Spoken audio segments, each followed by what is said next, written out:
예, 오픈 비즈니스 창업 디커플링 오늘 계속 이야기를 좀 진행해 보도록 하겠습니다. 예, 7장 내용입니다. 첫 고객 1000명 확보하기. 고객에 대한 비즈니스 모델을 설정한 다음에 어떻게 하면 첫 번째 고객들을 만들 것인가, 특별히 1000명의 고객을 어떻게 확보할 것인가에 대한 얘기를 7장에 살펴보고 있습니다. 저희가 시장 진입 전략과 비슷하고 스타트업 같은 경우에는 첫 번째 고객을 어떻게 만들 것인가와 관련된 이슈라고 볼 수가 있겠습니다. 중고 명품 재판매 리백의 케이스를 가지고 이 책에서는 얘기하고 있습니다. 중고 시장을 잘 분석해 보니까 모든 상품을 잘 팔리는 것이 아니라 특별히 고객이 갖고 있는 상품 중에 사용률이 낮은 상품이 이윤이 많이 남는다는 것을 알게 되었습니다. 살 때는 비교적 비싸게 구매를 했지만 사용 빈도가 낮을수록 이것이 나중에는 '아유 내가 자주 쓰지 않으니까 다시 현금으로 바꿔야겠지.'라고 생각해서 사용 빈도가 낮을수록 현금화 가능성이 높다는 것입니다. 이런 측면에서 볼 때 시간이 지날수록 감가상각률이 낮은 상품들이 또 유리하다는 것이죠. 자, 첫 번째 중고 거래 좋은 상품은 명품 핸드백, 시간이 지나도 감가상각이 낮습니다. 금세공품, 캠핑카 마찬가지로 감가상각률이 낮습니다. 그렇지만 앞에 기준도 있잖아요. 사용 빈도가 낮을수록 명품 핸드백을 매일 사용할 가능성들이 좀 낮고 금세공품도 뭐 끼는 사람도 있고 안 끼는 사람도 있고 그러니까 뭐 사용 빈도가 낮을 수밖에 없습니다. 캠핑카야말로 진짜로 자주 활용될 가능성들이 낮습니다. 따라서 여기서 설명한 이 세 가지 제품군들 명품 핸드백, 그다음에 금세공품, 그다음에 캠핑카는 앞서 얘기한 두 가지 기준 사용 빈도가 낮고 그다음에 감가상각이 낮기 때문에 감가상각까지 시간이 지날수록 상가율이 낮다는 것이죠. 그래서 중고 시장에서는 이게 되게 좋은 이윤을 남기고 팔 수 있다는 것입니다. 반면에 중고 거래에서 나쁜 상품은 기술 제품 같은 경우에 많이 그렇습니다. 기술 제품은 시간이 지남에 따라 다음 버전의 제품들이 빨리 출시가 되기 때문에 시간이 지나면서 손해 보는 상품입니다. 그리고 뭐 안경이라든지 스마트폰 같은 경우는 사용도가 낮지 않습니까? 아니 사용도가 높기 때문에 중고 시장에서는 적절한 제품들이 아니다. 그러니까 제 거래는 많이 되는데 되지만 이윤이 많이 남지는 않는다는 말씀을 드리도록 하겠습니다. 이런 측면에서 고객의 파괴적 비즈니스를 언제 시작하는 게 좋으냐? 결론적으로 얘기하면 고객 활동을 잘 취득하고 두 번째 원칙, 다시 첫 번째 원칙으로 돌아가라. 결국은 뭐냐면 고객의 활동들을 잘 모니터링해서 거기에서 기회를 잘 찾아내는 것이 핵심이다라는 얘기를 하고 있습니다. 그러니까 스타트업이 디커플러에서 성장을 멈추고 실패하는 것은 뭐냐면 초기에 어 좋은 제품을 만들고 출시해서 처음 반응이 좋았어요. 그런데 대부분의 많은 스타트업이 충분히 고객을 확보하지 않았는데 그냥 좋은 제품이 나왔다고 어 이거를 뭐 출시를 했더니 언론이나 이런 데 반응이 좋았어요. 이때 자만해서 고객 확보를 충분히 더 하지 않고 그냥 멈추는 경우들이 있습니다. 이때 실패로 빠질 가능성이 있고요. 두 번째는 고객에게 이득이 되는 서비스를 제공하지 않습니다. 고객한테 이득이 되는 좋은 장점을 줘야 되는데 그렇지 않을 경우에는 결국 스타트업이 상대적으로 좋은 제품으로 알려진 제품을 출시했음에도 불구하고 실패하고 말더라라는 얘기를 할 수가 있겠습니다. 신규 진입 기업의 고객을 어떻게 하면 확보할 수 있느냐? 틈새 상품을 만드는 것이 좋겠다라는 제안을 하고 있습니다. 대량 생산, 모든 사람을 만족하는 제품을 가기보다는 전문화된 특정한 고객 타겟 고객을 목표로 한 전문화된 제품을 출시하는 게 좋겠고요. 특화되고 전문화된 상품을 기반으로 해서 그 틈새에 있는 고객 욕구에 맞는 제품을 제시해 주는 것. 이것이 핵심이라는 것입니다. 따라서 어떻게 진입을 했냐? 양산 제품이 있는 시장이 있습니다. 이게 양산 제품이 있죠. 그런데 여기서 잘 보다 보면 틈새 고객을 욕구를 충족시키지 못하는 부분들이 있음을 발견합니다. 그때 이제 틈새 기업이 진입하게 되는 겁니다. 근데 이 틈새 기업이 점점점 시간이 지나면서 고객 욕구에 극단에는 극단적 파괴 제품들이 나오게 됩니다. 따라서 처음에 진입할 때의 핵심은 뭐냐면 기존의 시장이 있으면 기존의 시장에 틈새를 파고 들어가서 거기에서 아주 극단의 그 소위 말하는 극단적으로 파괴하는 거죠, 극단적으로. 그러니까 기존의 다른 서비스와는 완벽하게 따라하지 못할 정도 극단으로 들어간다는 것입니다. 따라서 고객 욕구를 어떻게 충족하느냐 하면 고객이 중요하다는 생각하는 측면을 아주 집요하게 파고 들어가서 그것만 극단으로 최적으로의 서비스를 제공할 수 있도록 들어가는 것. 이것이 핵심이라고 볼 수가 있겠습니다. 온라인 마켓플레이스를 가지고 이 현상을 설명해 보도록 하겠습니다. 온라인 마켓플레이스는 일종의 플랫폼 비즈니스죠. 어 플랫폼을 이렇게 만들어 놓고 여기에 판매자와 구매자가 같이 어울릴 수 있는 장터를 만드는 형태가 가장 대표적인 온라인 마켓플레이스인데요. 이거는 이 플랫폼을 만들어 놓고 판매자와 구매자를 같이 모아야 되기 때문에 시작하기가 참 어렵습니다. 그렇지만 이걸 판을 잘 잡아 놓으면 별 다른 노력이 없이도 이 판매자가 알아서 들어오고 이 판매자의 물건을 소비자가 알아서 사기 때문에 크게 성공할 가능성이 높습니다. 그러니까 처음에 이 환경을 만들어 놓기가 되게 어렵지 잘만 만들어 놓으면 이것을 크게 성공할 가능성도 있다 말씀을 드릴 수 있겠습니다. 전형적인 디지털 플랫폼이 이런 형태인데요. 서로 다른 유형의 고객들을 끌어들여서 하나의 만든 디지털 플랫폼이 이런 형태입니다. 자, 예를 들어 설명드리겠습니다. 우버, 차량 운전자와 탑승자, 서로 다른 계층이죠. 이걸 한 판에 우버라는 플랫폼으로 모아들여서 성공을 했습니다. 에어비앤비, 주택 소유주와 단기 세입자, 이 서로 다른 계층인데 이것을 모아놓고 판을 만들었습니다. 이베이, 우리나라의 다양한 그런 그 플랫폼 비즈니스하는 사업들랑 비슷하죠. 예. 이게 판매자와 구매자를 한 플랫폼으로 묶어서 이것들을 판매했습니다. 우리나라의 뭐 쿠팡 이런 회사들이라고 할 수가 있겠습니다. SC가 있습니다. SC. SC는 공예가와 예술가의 작품들을 구매자와 연동한 이런 서비스를 하고 있습니다. 자, 이베이 측면에서 이런 공급 측면과 수요 측면의 공급 사슬 계층을 살펴보면, 자, 여기 보면 플랫폼을 이렇게 만들어 놓고요. 어 공급업체 같은 경우에는 자기가 공급 품종하고 아이템 구매를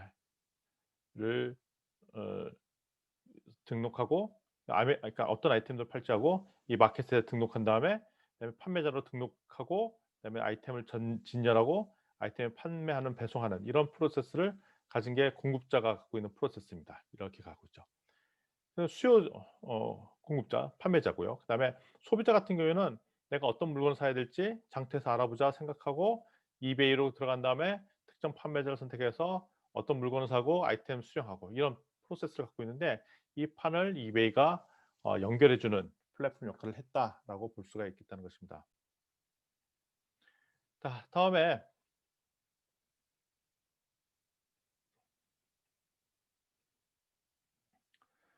에어비앤비는 어떻게 1,000명의 고객을 유치했는가 한번 살펴보도록 하겠습니다.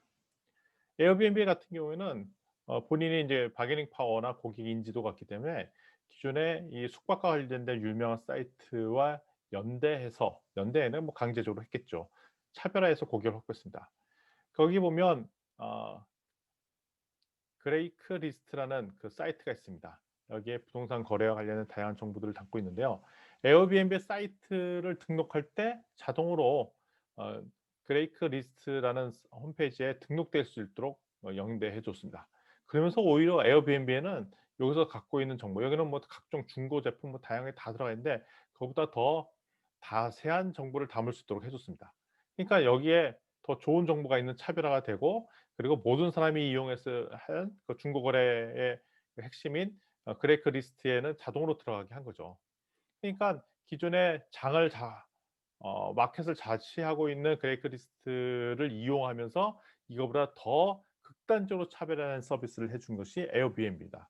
그래서 점점 사람들이 이 거래를 하고 나려면 그레이크 리스트에 등록해야 되는데 아이 굳이 그레이크 리스트를 안 쓰고 여기다만 등록을 해 줘도 자동으로 여기에 등록이 되니까 뭐 여기를 더 이용하게 됐다는 거죠. 그리고 더 많은 정보와 인포메이션, 그 서비스가 좋으니까 자연스럽게 이렇게 에어비앤비 사이트를 등록하니까 이게 이제 첫 번째 고객 유치가 쉬웠다는 거죠. 그래서 고객 유치를 1,000명 만드는 것이 되게 핵심 중요하다는 것입니다.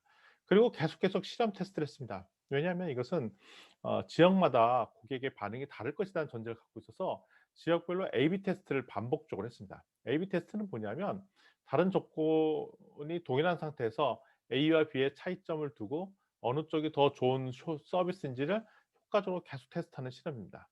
그래서 예를 들면 뭐 절반은 오프라인 광고를 하고 절반은 뭐 페이스북 광고를 한다든지 뭐 이를 통해서 어떨 때는 페이스북 광고가 오프라인 광고보다 더 효율이 떨어진다 이런 것도 알게 되기도 하고, 그래서 지속적으로 어떻게 하면 에어비앤비가 핵심이 되려면 거기에 "우리 집 이용하세요."라는 판매자, 공급자가 많이 있어야 되면 공급자를 어떻게 하면 확보를 더 잘할 수 있을까 유도를 한 겁니다. 그러니까 공급자 입장에서 더 쉽게 이 서비스를 이용하기 위해서 뭐 이런 예를 들면 당시 사람들이 모든 사람이 그레이크 리스트에 등록해야 되는데 자동적으로 여기에 등록하면 등록이 되는 이런 서비스를 한다든지 이런 식으로 해서 공급자를 어떻게 하면 더 확보를 잘할까를 집중해서 했고 심지어는 어떻게 하면 더 공급자를 더 확보하기 위한 다양한 종류의 A/B 테스트를 진행하였습니다. 그래서 에어비앤비는 철저히 첫 번째 1,000명의 고객을 유치하는 데 집중했다라고 말씀을 드릴 수 있겠습니다. 그래서 스타트업이 첫 번째 고객을 확보하는 7가지 원칙을 설명드리도록 하겠습니다. 첫 번째, 한두 명 고객 확보해서는 안 되고 대량으로 확보할 수 있는 게 필요합니다. 그러니까 처음에 한 5, 6명 이렇게 먹는 게 아니라 그 무슨 컨퍼런스를 참여한다든지 컨퍼런스 하다 보면 갑자기 이 지역에 많은 사람들이 모이잖아요. 아니면 특정 무슨 축제 시즌을 이용한다든지. 그래서 그때 대량으로 사람들이 갑자기 사람이 몰리면 수요 공급이 차질이 있게 되고 이때 서비스 제공하는 그런 식으로 해 갖고 예를 들면 고객을 대량으로 확보할 수 있는 전략을 기회를 포인트, 이벤트 뭐 이런 걸 이용해서 진입하는 게 좋겠고요. 그럼 그때 확보된 고객을 붙잡고 계속 늘어지는 이런 전략을 쓸 겁니다. 그리고 두 번째, 기존의 경쟁 전략, 경쟁 우위가 있었던 주도권을 잡고 있는 기업과는 정면으로 맞서서는 안 됩니다. 왜냐하면 아직까지는 우리가 실력이 어 떨어지기 때문에 처음 스타트업이기 때문에 기존의 기업에 비해서 생산 능력이냐 무슨 영업 능력이나 다양한 경영 능력, 자본 이게 다 부족할 수밖에 없습니다. 따라서 그들과 경쟁하지 않도록 피해 가야 된다는 겁니다. 세 번째, 비확장 전략을 택해라. 그러니까 고객을 대량으로 확보한 다음부터는 그 사람들을 적더라도 계속 진정성 있는 고객이 되도록 고객을 확보하도록 노력하죠. 그러니까 뜨내기 손님이 아니라 이 진정으로 고객을 확보했는데 이 사람들이 진정성 있는 고객이 남을 수 있도록 노력을 해야 된다는 것입니다. 그리고 네 번째, 초기 고객을 계속 키워야 되는데 플랫폼 비즈니스 같은 경우에는 예를 들면 수요자, 판매자부터 그러니까 여기서 얘기하는 판매자나 공급업체나 다 우리의 입장에서 볼 때는 고객입니다. 그래서 이 플랫폼 비즈니스 같은 경우에는 이 물건을 공급해 줄 공급업자부터 잘 확보하라는 거고요. 그리고 아직 기술이 뛰어나더라도 단순한 기술, 그러니까 하이테크 이런 거 쓰지 말고 단순한 기술, 심지어는 오프라인을 활용해서라도 이 사람들이 어 활동할 수 있는 장들을 만들어지고 그리고 이들이 처음에 기술보다는 이런 활동을 통해서 실질적으로 무슨 액션을 한다든지 홍보 활동을 한다든지 이런 것들을 초점을 맞추는 겁니다. 그리고 철저히 고객의 눈으로 당신의 비즈니스를 봐라. 이게 뭐냐면 고객의 입장에서 볼 때 우리 비즈니스가 어떤 역할을 하고 어떤 입장이 되길 원하는지를 항상 고객의 눈에서 보다 보면 첫 고객을 확보하는 7가지 원칙에 따라 고객을 확보할 수 있을 거라는 제안을 해 주고 있습니다. 그래서 이제 책의 사례를 살펴보면 잘만 초기 고객을 만들면 초기 고객이 우리의 소위 말하는 팬 그룹이 돼서 내부 직원처럼 일을 할 거라는 것입니다. 근데 스타트업이 실패하는 요인은 뭐냐면 신규 사업자가 고객을 확보하지 못할 때 실패하고요. 이 고객이 적절한 고객은 우리의 팬이 될 만한 고객으로 확보하지 못할 경우에 결국 실패한다는 것입니다. 결국 핵심은 뭐냐면 충분한 숫자가 되는 고객도 못했고 고객 확보하는 그 고객이 우리한테 팬이 되는 고객도 안 됐다는 것입니다. 그래서 이런 팬 그룹을 형성하는 고객을 만드는 것이 되게 중요하다라는 것입니다. 그래서 온라인 광고를 통해서 한다면 맨 처음에 검색 인지에 등록을 하겠죠. 이거 비용이 많이 안 듭니다. 그중에 소위 말하면 일부 유명한 사람들이 우리의 서비스를 사용하도록 제휴 관계를 맺습니다. 그래서 그들이 제휴 관계에 맞아서 그들이 액션을 하면 직접 그 사람의 스토리가 담겨지겠죠. 이 담겨지고 그다음에 또 사람들이 이 또 사용한 스토리가 있으면 이 사용한 이야기가 담겨집니다. 직접 사용한 반응들이 있습니다. 이것이 축적되고 하면서 이 사람들이 자기의 소셜 미디어에다가 어떻게 활용했는지 그거 올려주고 이것이 기반이 축적된 다음에 대중 매체를 이용하는 것이 좋다는 것입니다. 근데 제가 인제 스타트업 관계자들 만나 보면 이런 전반적인 관계 없이 뭐부터 하냐면 그냥 검색 엔진 만들어 놓고 거기다 등록해 놓고 그다음에 바로 대중매체 아니면 그냥 소셜 미디어 광고를 이렇게 하는 경우가 있습니다. 요 단계 어디가 병이냐? 사람들이 유명한 사람들이 일반 사람들이 이 우리 제품들을 사용하고 있는 그 이 스토리 일종의 팬 그룹 형성을 하지 않고 일단은 광고를 시원하게 이렇게 뿌려대면 성공할 것이라는 전제를 깔고 있습니다.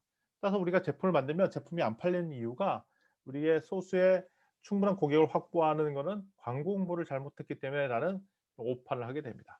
이렇게 전략을 하면은 실패한다라는 말씀을 드릴 수 있겠습니다. 자, 여기까지 내용이 이제 7장 내용이고요. 여기까지 일단 정리를 해 보도록 하겠습니다.